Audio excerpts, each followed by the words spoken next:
everyone. Career high to be introduced by Pete Bourne, very exciting. I have this box to stand in. I cannot go past this white line, so I'm going to be like, I'm going to try not to, but if I do, then I will be apparently in my own presentation, which I feel is very future, don't you think? I mean, I really will probably be a hologram next time you see me, and that will be good because I'll make myself look 26. I've been in this industry a long time. I've actually been at Sephora for 15 years. I was like Doogie Howser at Sephora, and if you know who Doogie Howser is, thank you. I'm actually 80. I just wear so much skincare from Sephora that I look amazing. So I'm here today to talk to you a little bit about the Innovation Lab and what we are striving to do at Sephora. So as I mentioned, I've been with Sephora 15 years and mostly on the digital side, and I headed up all of our digital marketing practices. And then I created our social media practice when I was like, is this a real job? And mobile and in-store digital. And I had the distinct pleasure of really learning all the things about digital and then being able to bring them into store and into mobile and really considering how all of these create one journey for our client. And so our mantra in the Innovation Lab is to think big, take risks, test fast, and rapidly iterate. And if my head of my CFO was here, he'd also put real cheap at the bottom, which is why like 3 of us in the picture. But no, it's a small team, and starting scrappy. We all got to start scrappy. But my big win was actually I built a lab, so that was pretty cool, right? I was like, so I kind of need a lab, and they're like, I'm sorry, what? I was like, yeah, I needed like a lab, I needed this place where we could think differently and have crazy hanging chairs. And they're like, okay, whatever, you've been here 15 years, we're just gonna let you have it. So we created a lab, and really the idea here is that to create a place for our team to come together with others to inspire the company culture, the DNA of really being true innovators. And the reality is, if the entire fate of the company's innovation rested on me and my tiny team, there'd be something a little stronger in that coffee I just chugged. My days would be a little bit more stressful. I'd probably have a tic. The reality is it can't all squarely fall on me to innovate the entire company. We really are hiring innovative people, and we are bringing them along this journey. We also really get in the kitchen with innovators large and small. So we're talking to the Googles and the Apples and the YouTubes and making sure that we are first to market on all the crazy things that they're cooking up. And then we're also, because we're in the Bay Area, so lucky that we get to speak with all of these little teeny startups that are, with people who are 19 and coming up with this crazy idea, and see every different technology that's out there and really evaluate which ones make sense. And then to that end, we are testing a lot of these crazy technologies and figuring out which ones seem to be something that we should actually try. So just a quick moment on inspiring culture. I think this is all of our job as we are the digital gurus of beauty. And I think that the reality is that we are at a moment in time. And this moment in time is such that we know stuff and other people don't. But soon, this is just what marketing is going to be. This is just what experience is going to be. And we're all going to think mobile first. And we're all going to think about how everything integrates. And we are just the pioneers. And we are the ones bringing everyone along. And so I encourage you to not keep this knowledge to yourself. I encourage you to bring others in your organization along, because this is where we're all headed. And so I take it upon myself to actually mentor the next generation, not just me, but just this idea that it's all about the sparks of innovation. And it's all about inspiring different groups of people in the company to innovate no matter what team they're in. And not just crazy technology ideas, but innovation as a cultural idea. So these are the think tank group, actually. This was last year's on one side and the next year's. And it's a group of people that we actually bring through and teach them a year-long program about innovation. And we really sponsor their ideas and bring them through and teach them how to pitch an idea, communicate an idea, and actually bring it to life. So my team does a lot of testing. This is kind of the concept of kissing a lot of frogs, right? So we are testing a lot of technologies. And I like to say that, I'm checking out a lot of technologies and I'm trying a lot of things, but not everything is ready for prime time quite yet. And an example there is, augmented reality. It's something that I've been tracking for 6 years, and when I finally decided that Wi-Fi in my stores was good enough, and it isn't crazy anymore to watch a video on your phone, right? Now it's totally commonplace. But 6 years ago, those things weren't all lined up. And so as much as I loved augmented reality, I couldn't really do as much with it as I wanted because not everything was in place. And I think as we look at different technologies out there today, like virtual reality and where that's headed, we are so close to having everything lined up to actually have immersive technologies be part of our day-to-day life. And we need to make sure that we're testing and trying and coming up with those ideas now so we're ready when these things break, we're on it. So today, I'm going to talk to you about 3 emerging trends. Listen, you know these trends. I'm not telling you anything you don't know, but hopefully I'm going to give you a little bit of a different spin in how I'm thinking about these trends that might spark for you a different way to think about it. So the first is digital storytelling.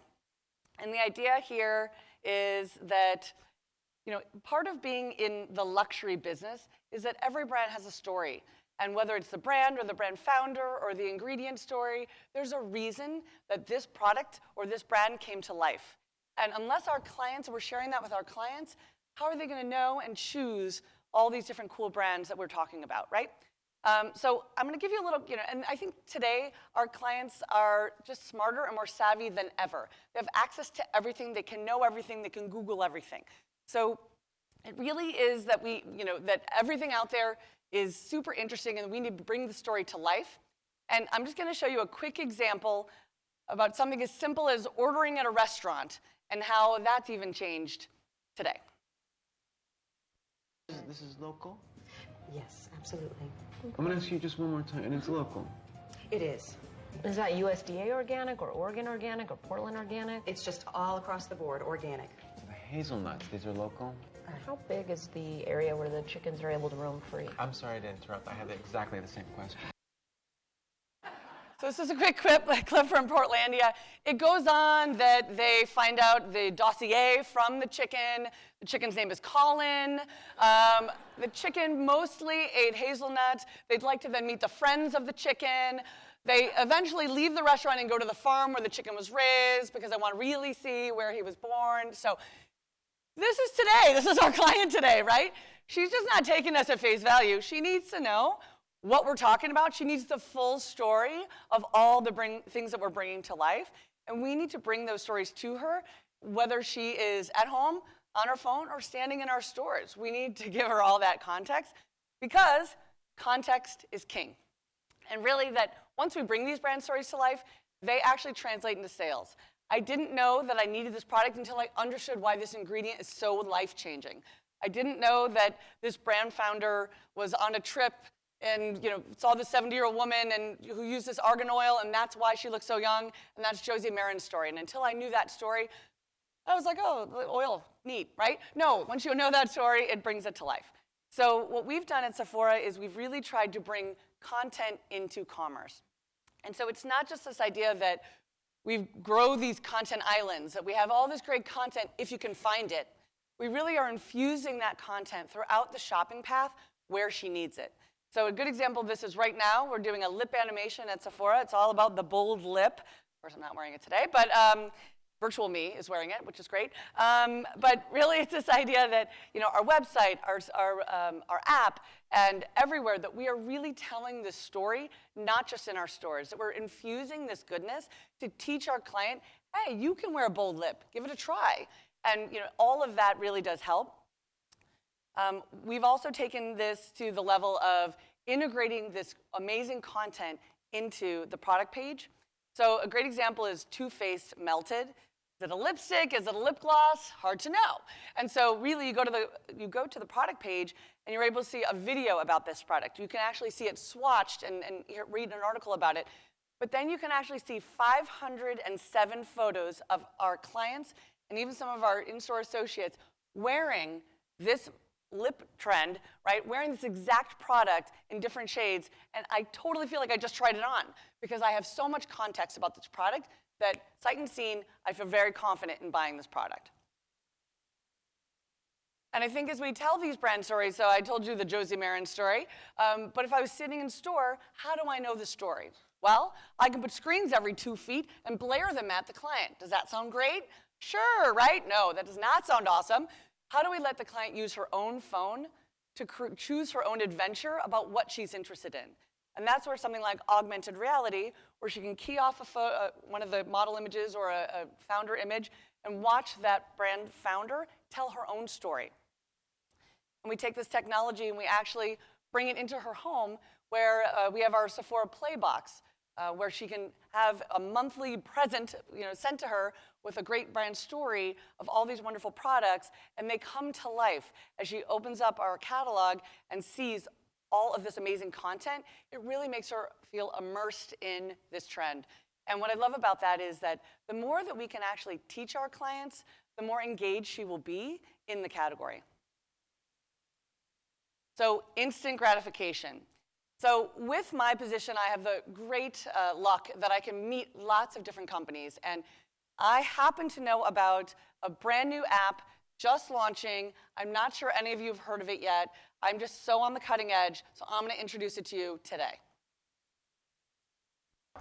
Introducing DoorDrop, the revolutionary app that brings any delivery from straight outside your house directly inside your house, so you never have to leave the couch. Now that's convenience. Here's how it works. Just order from Postmates or Amazon Prime Now, then open the DoorDrop app, select the time of arrival, unlock your front door, turn off your home alarm system, create any animals, and just chill. We'll send someone under 25 who doesn't understand we're not paying them well to wait on your porch. And when the delivery arrives, boom, right in your fingertips. It's just that simple. So this video goes on to where then they have DoorDrop Dental, where they'll pre-chew the food for him and put it in his mouth. And then it gets a little raunchy. You might not want to watch this on your work computer, and please do not send it around without watching it first. It's funny or die. I did not make this video. Anyway, but you get the point, right? Is that we're all getting a little lazy, we're all getting a little demanding, and patience is just a waste of time. People are trained to want immediate access to everything these days. I mean, think about the apps that are connecting us to everything we have. Everything we need to know is right here on my phone. I no longer have to have paper or anything. And the rise of texting and the rise of Facebook Messenger, the reality is I know you got my message. I just texted you, and I totally know you saw it, and I know you're not responding to me, right? The reality is, no longer is it like, oh, I emailed you, and I don't know what happened to that email, and oh, I must not have seen it, and no, I texted you, you got it. I put in Facebook Messenger, you definitely got it. We're all connected right now, and we expect immediate response. We are ridiculously impatient. And so why is that going to be any different for shopping? Well, we, as a group of people in this room, we are lucky. Because you know what? Shopping for beauty is so much fun, and it is awesome, and I believe that we will never get rid of the store environment because no one wants us to. Even our absolute best online shoppers prefer to shop in store because it's fun. You can try it, you can test it, you can smell it, right? Like, we are so lucky we are not going to be eaten by this trend.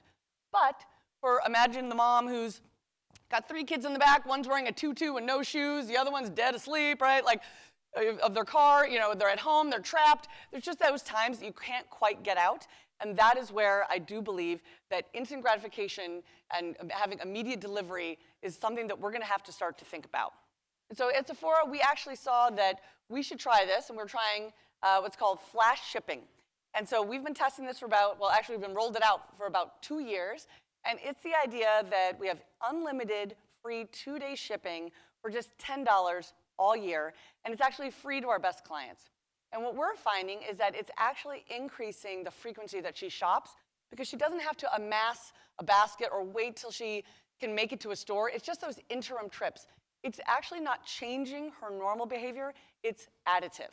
And that's the great news for all of us.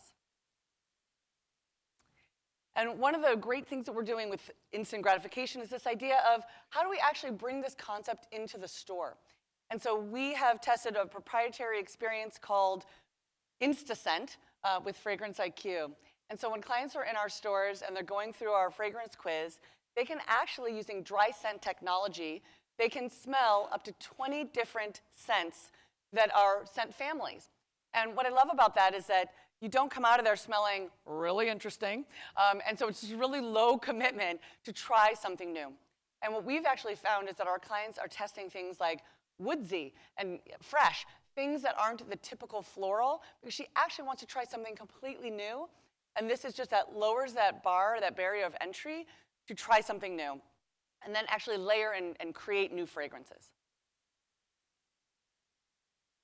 Lip IQ. So one of the things that Sephora has done is we've actually used technology to create both the art and science of matching a client's skin tone. So with Color IQ, we scan her skin, and then we actually know her exact skin tone shade, right? And we can help her pick a foundation. But we've extended that concept, and because we know your skin tone and we know which foundations look good on you, we also have a really good sense of what lip colors will look good on you.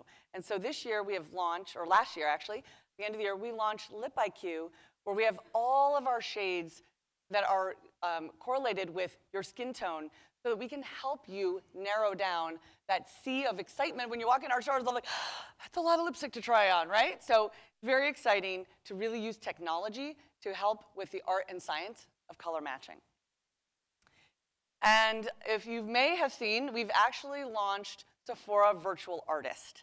And we're very excited about this. This is our next foray into augmented reality. It's where we allow our clients using our app or a site or desktop to try on 3,500 different lip shades. And she can filter by brand. So imagine her walking in her stores with her own phone in front of a brand gondola. She can try on every shade. She can actually sort it by her Color IQ number so that she can make sure that she's only trying on shades that will look great on her. And so I will show you a quick video that will demonstrate how this comes to life. But we have some early stats that are a little bit fun. So in 2 weeks, we launched this 2 weeks ago. In 2 weeks, we've had women try on over 19 million lip shades. That's a little staggering. I'm going to say that's a little over the bar that I set for myself. Feeling good about that.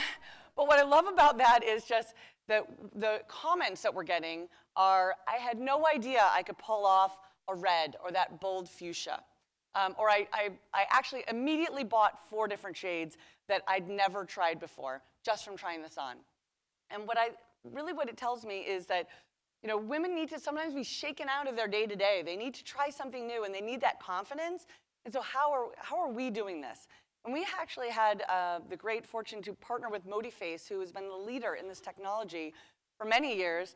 And the reason that we did it now was that not only is the technology of tracking so much more advanced, but actually the technology on your phone is so much more advanced to make that perfect color combination.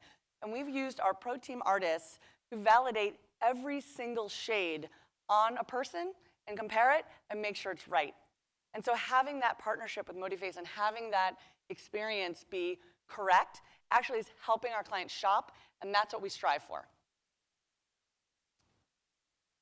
So I'm going to show you just a quick video of how this app works.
Pretty cool?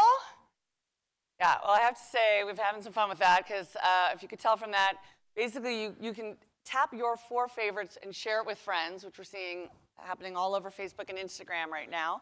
But then when you shake the phone, if you could tell, she gets 4 different lip shades, 4 different lip shades. It's a little addictive. So I would say the productivity in our office right now, and maybe in your office right now, might have just gone down. I'd like to apologize for that. It will normal out, maybe. So sorry about that. But we're having a lot of fun. And so as we head into the next trend, it's really about edutainment. And it's this idea that we in this room, again, are so lucky. We are so blessed. Because you know what? Our clients want to know more about beauty. They want to boost their confidence. And we at Sephora have found that 80% of our clients wish they knew more about beauty. Like how many industries have that kind of a scenario, right? Where people actually want to know more from you. So we are very blessed, and I'm going to do a quick video that kind of demonstrates this concept of edutainment, just learning a new trend. Hello, I'd like to talk to you about men's fashion. The more formal the event, the more you should be tucking in your clothes. If you tuck your pants in, you're showing off your sock. Not bad. Let's formal it up a little bit. There's nothing on me that isn't tucked. So tuck. Remember to tuck. Tuck, tuck, tuck. Yeah, into your glasses, yeah. Anyway, that's tucking. It is a little staggering how many videos are out there for things that maybe don't need a video, but that's okay, because I think for all of us, it's really just the idea that we all need to learn something new, and we're all trying something new, and beauty has been the category that has exploded on YouTube and on Instagram and on Pinterest of women expressing themselves and trying something new. So I made this up, this isn't a real thing, but clever is the new haul. It's the idea that, we started seeing all these haul videos where women were like, I bought this, and I bought this, and I totally bought this, and I bought this, and we're like, I just watched 20 minutes of that, and I'm not sure, but I was kind of fascinated. And it's basically like we have real-time focus groups, right? Like, we don't need focus groups anymore. Women are literally telling us what they bought and why. Like, that is awesome. It's a little time-consuming, but it's awesome. But now, you've noticed that's kind of gone away. It's because clever is the new haul. It's now about what look can I create and how can I use this product in 3 ways and what else, how can I use this eyeshadow and also use it here and do this and right. So it's this idea that women are taking products and making them their own. That is the beauty of beauty. And that is why we are exploding on YouTube, and that is why we're exploding on Instagram, all of us, is because women are like, hey, if she can do this, I can do this too. And this is one of those times that I'm like, I love the fact that so many women are just taking it and owning it and being like, I'm an expert, try this. Because you know what? It just lowers the barrier to entry for women being like, oh, well, I'm not that good at makeup. I can only do like 1 look. We're like, no, you can do more. Look at these other women. Everyone's doing it, right? And so it's just, we're creating a culture of women being like, I'm going to try that. And that is good for all of us. Again, it drives the industry, it drives newness, and it drives trial. So our videos at Sephora are clearly edutaining as well. And I think that what all of us in this room are doing is actually putting out videos that are really useful and helpful and entertaining. And I think it's that marriage that will make us as an industry rise, and actually we'll have a little bit of the clutter of what's all over YouTube. If we bring out really good quality, I think that women will feel like, okay, I actually really understand what's going on here. I really can take this trend, and I feel confident in making these purchases. And one of the other things we've done at Sephora to be edutaining is this idea of the pocket contour class. So we took a trend like contouring, and we really figured that this was a tough one for women to grasp. And so we showed her how to contour on her own face. So my title's not quite right. This is not about videos. This is actually an app where clients will take their photo and upload a selfie. It will tell them her face shape and show her on her very own face how and where to contour. And this was earth-shattering and for us, because I really didn't expect, I was like, okay, contouring, some people are into it, right? But the reality is that when you teach a woman about a trend, not just show her all the new products, like we created a lot of amazing products, But we brought it to life with this education where she actually felt confident in making that purchase. And it went on fire. And it was like a little exciting, where I was like, oh my gosh, a lot of people are contouring right now. This is a great, exciting trend. So we are taking the secrets of makeup and things that only makeup artists knew, and we're actually teaching those to our clients. And that actually created a whole new product category that didn't exist. It's a big business now, right? And so you'll see us start to do that more and more. We're actually trying to grow the pie for all of us so that prestige beauty rises. Oh, hello. It's so clever, I'm showing it to you twice. Okay, so what's next for Sephora? You today are getting a sneak peek.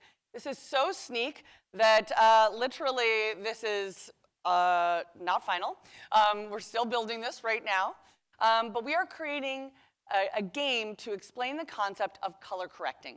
So this is the next new trend that we see breaking all over the internet, where girls and women are trying to figure out how to cover up concerns that they have. So at Sephora, we have some amazing forums like Beauty Talk and Beauty Board, where our clients are constantly telling us what they're interested in, searching for things. And so on Beauty Board, 2 of our top searches are dark circles and acne.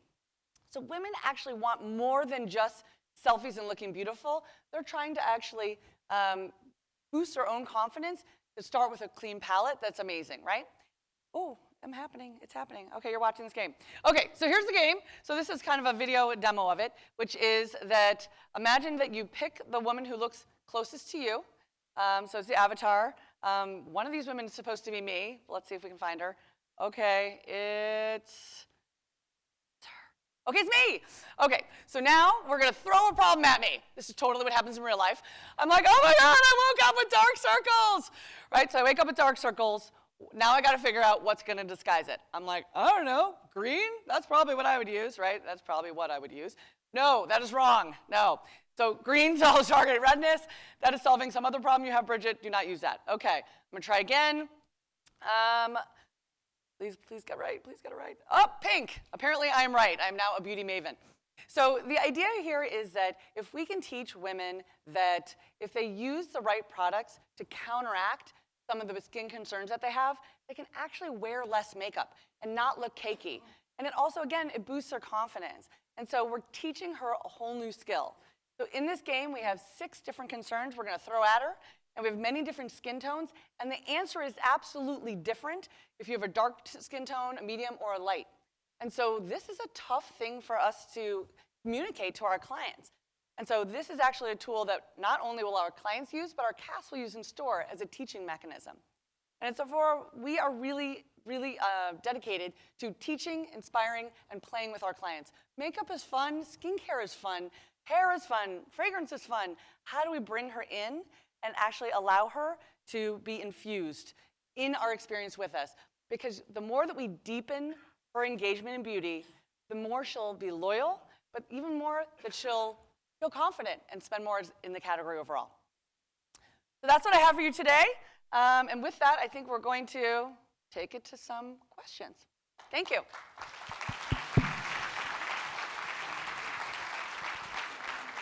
Ladies and gentlemen, please wait for a microphone for your question. Oh, now I get to move to the middle.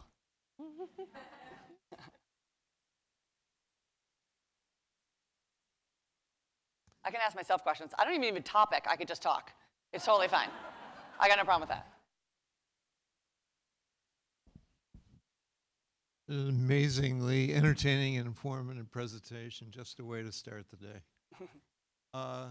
But with this plethora of all sorts of tricks and magic acts and tutorials, everything imaginable coming in your phone, how are you going to integrate all this with the store experience and get the client off the couch and come to the store so you maybe have a chance for an add-on sale?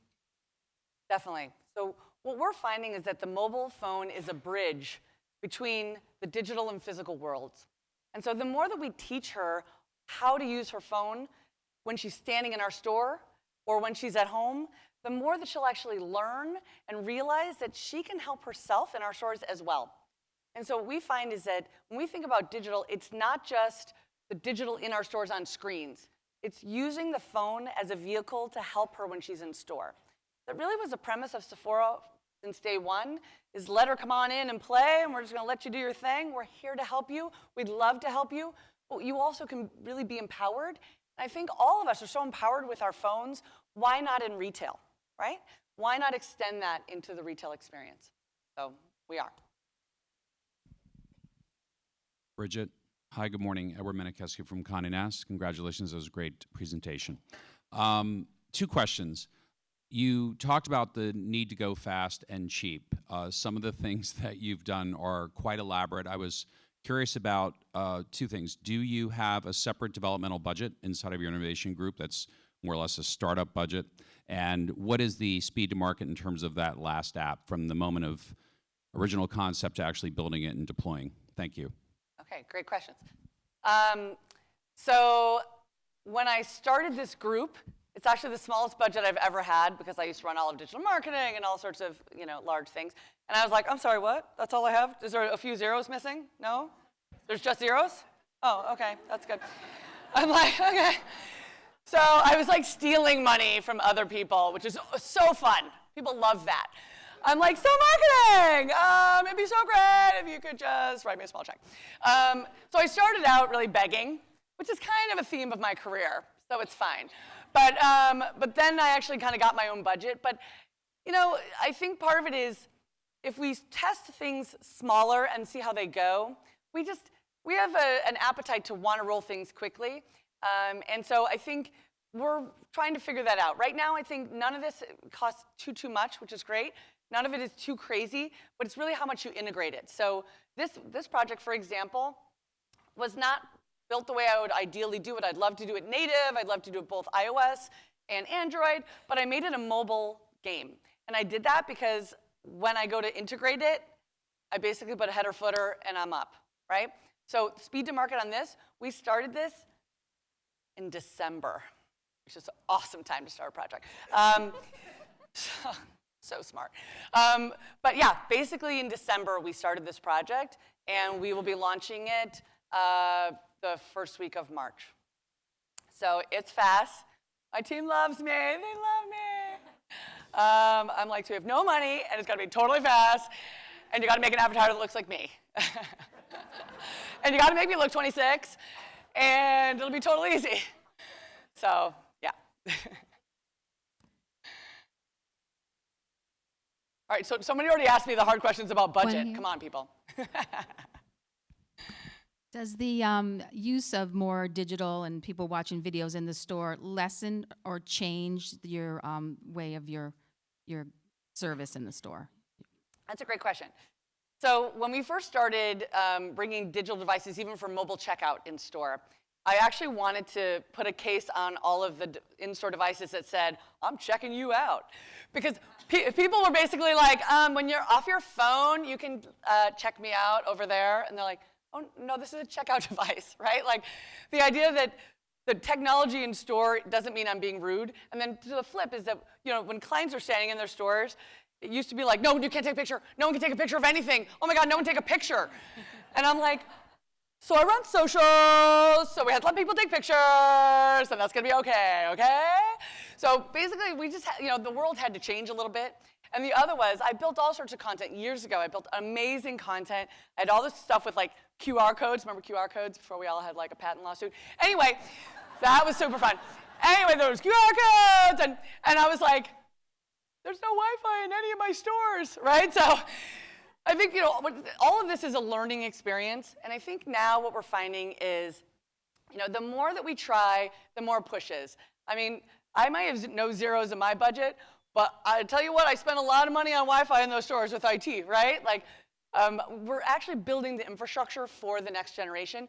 Watching videos in the store, we switched from expecting a client to watch a video with sound when we're like, oomph, oomph, oomph in our store. And then she's like, I totally can't hear this, right? So it's a lot of hyperlapse. It's like quick, more like 15-second, that kind of stuff. How do I tell her what she needs to know quickly? So it's a lot of test and learn. You get a lot smarter when you kind of stumble, fall, right? I kind of say instead of like crawl, walk, run, we're a little bit like run, trip, walk. we're figuring it out sort of in real time. Thank you. There's a gentleman over here. Could you raise your hand, sir? Thank you. He's like, I was like, Well, there were two of us, so I wasn't sure. So very interesting to hear about the experience with both devices and online, as well as in store, and sort of the mix there. Wanted to see what your thoughts are around beacons and where that technology could be going with Sephora moving forward. sure. So we've been testing technology with beacons for a few years now. And what we're finding is that client interest and adoption is actually high, and the technology is a little lacking, partially because a lot of our stores, like many of us, are in malls, and malls have a lot of like walls that are tough for Wi-Fi and all sorts of stuff. So what we're finding is that technology is not quite as precise as we want it to be for the experience, but the client interest is there. And I feel like that's kind of flip of what normally happens, right? Normally we're like, it's so awesome, it's amazing, and no clients give a rat's, right? But this is actually kind of the opposite. So I think that we're on the precipice of a time where the client enters the store and we're actually able to communicate with her without getting in her face on her own terms. And so I think that beacons ultimately will win. I just think we got to go up against a little bit of nature right now, with the environment being a little rougher than any of us can tackle without the malls taking over a little bit. So. Thank you very much. That's all the time we have for questions.